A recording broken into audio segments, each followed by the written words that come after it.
দেখো এখানে তোমার এইটা আমি পড়িয়ে দিব এখন। তো প্রথম সপ্তাহে খেয়াল করো, এখানে আছে হচ্ছে ব্লাস্টোসিস্ট, তাই না? তো মনে করো যে প্রথম সপ্তাহে একটা বাসা নিবা, তাহলে প্রথম সপ্তাহে বাসা নিবা, এই জন্য এখানে কি আছে? ব্লাস্টোসিস্ট। তাহলে নিষেকের 4 থেকে 5 দিন পরে ব্লাস্টোসিস্ট, এটা তো বারবার খুবই গুরুত্বপূর্ণ পড়ানো হয় যে 6 থেকে 9 দিন পরে কি? ইমপ্ল্যান্টেশন। তাহলে এইটা তো প্রথম সপ্তাহেই ঘটছে, তাইলে প্রথম সপ্তাহে তুমি কি করবা? একটা বাসা নিবা। তাহলে ব্লাস্টোসিস্টের উৎপত্তি কতদিন পরে? 4 থেকে 5 দিন। আর 6 থেকে 9 দিন পরে ইমপ্ল্যান্টেশন তো খুবই গুরুত্বপূর্ণ। নিষেকের কয়দিন পরে ইমপ্ল্যান্টেশন? 6 থেকে 9 দিন। দেখো তাহলে একটা বাসা নিলা প্রথম সপ্তাহে। দ্বিতীয় সপ্তাহে তোমার কাজ কি হবে? বাসাটাকে সাজানো। তাহলে তুমি সাজিয়ে ফেলো। দেখো একটোডার্ম, মেসোডার্ম আর এন্ডোডার্ম। তাহলে বাসা নেওয়ার পরে দ্বিতীয় সপ্তাহে তুমি কি করবা? বাসা সাজাবা। এবার খেয়াল করো, মনে করো বাসা সাজানো শেষ, এখন তুমি তোমার ছোট ভাই বোনকে ডাকলা, ডেকে কি করলা? যে তার পিঠের মধ্যে লিখলা হচ্ছে 3, ঠিক আছে? একজনকে ডাকলা, তার পিঠে কি লিখলা? 3, বুকের বাঁ পাশে লিখে দাও 4, পায়ে লিখো 5, চোখে কানে লিখো 6। আবারও বলছি, পিঠে লিখবা 3, বুকের বাঁ পাশে 4, পায়ে 5, পতে পা, পতে 5, আর চোখে কানে লিখবা 6, ঠিক আছে? তাহলে দেখো 3 লিখেছ পিঠে, না? পিঠে কি আছে? এই যে মেরুদণ্ড, সুষুম্না কাণ্ড, তার উপরেই মস্তিষ্ক। পিঠ বরাবর মেরুদণ্ড, সুষুম্না কাণ্ড এবং তারপরেই মস্তিষ্ক আছে। তাহলে পিঠে লিখেছ 3, বুকের ব্যাপাশে 4, হার্টের 4টা চেম্বার, তাহলে ওখানে হৃৎপিণ্ড, যেখানে হৃৎপিণ্ড সেখানে রক্তনালী, রক্ত তো পারবা, অন্ত্র একটু মনে রাখবা। তাহলে বুকের ব্যাপাশে কি লিখেছ? 4, তাহলে ওখানে হার্ট রিলেটেড যা আছে সেইটা, ঠিক আছে?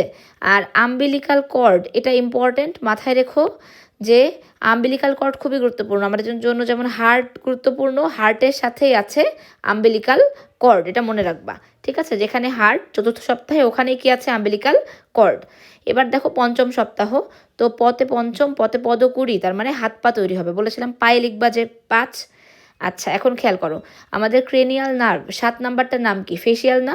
তাহলে সপ্তম হচ্ছে মুখমণ্ডল। 7 নাম্বার ক্রেনিয়াল নার্ভের 7 নাম্বার ক্রেনিয়াল নার্ভ যেহেতু ফেসিয়াল যেহেতু 7th ক্রেনিয়াল নার্ভ, তাহলে 7 নাম্বারে কি? মুখমণ্ডল তৈরি হবে। খেয়াল করো 12 সপ্তাহে বড় হবে। 12 সপ্তাহে কি হবে? বড়।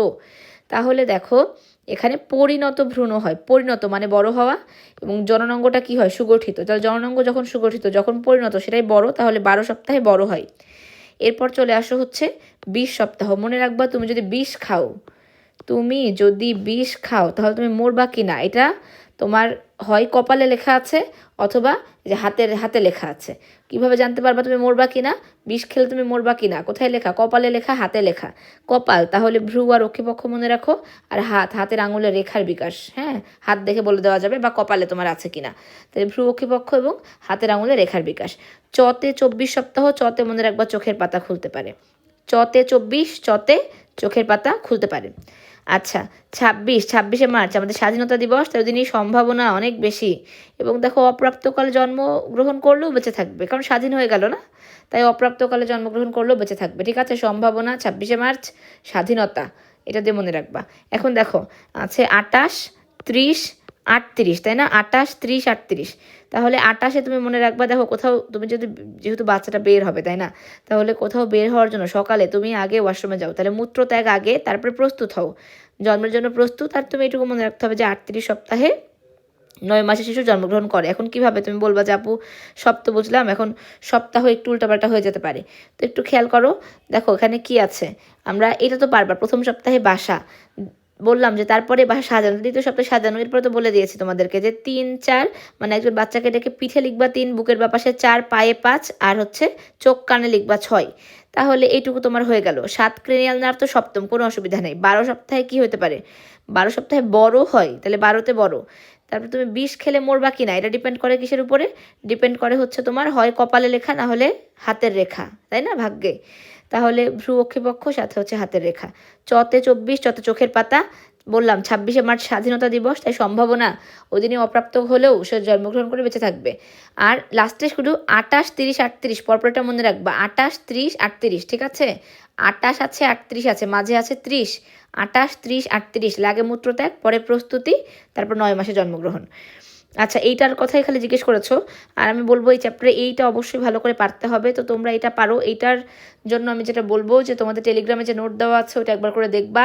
হ্যাঁ, যেমন হচ্ছে একটোডার্ম বাইরে থেকে যা দেখতে পারি তাই, সাথে এই অন্তঃকর্ণ স্নায়ুতন্ত্র মুখস্থ করা লাগে, তাই না? বাইরে থেকে দেখতে পারি না, এক্সেপ্ট এই দুইটা, বাকি সব বাইরে থেকে দেখা যায়। আচ্ছা, মেসোডার্মের ডালিমে পেরেক সংযোজন আমি বলে দিয়েছিলাম।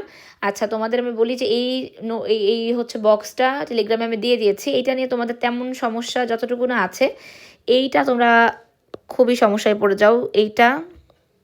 এইটা মানে মেসোডার্মের পরিণতি আর হচ্ছে এন্ডোডার্মের পরিণতি। শুধু বক্স পড়লেই হবে না, এটাও পড়া লাগবে, কিন্তু এটা মুখস্থ করা একটু টাফ হয়। এটার জন্য তোমরা যেটা করবা, টেলিগ্রামে তোমার হচ্ছে নোট দেওয়া আছে, ওখানে দেখবা যে এটা সর্ট আউট করে দেওয়া আছে। তো ওই নোটটা একবার করে দেখবা, দেখে এইখানে দরকার হলে লিখে লাগিয়ে নিবা, তাহলেই পারবা। আর এইখানে যে সমস্যাটা ছিল, যে ট্রিক্সটা মিস করে গেছো, তো এটা বলে দিলাম, এটা হচ্ছে এইটুকুই।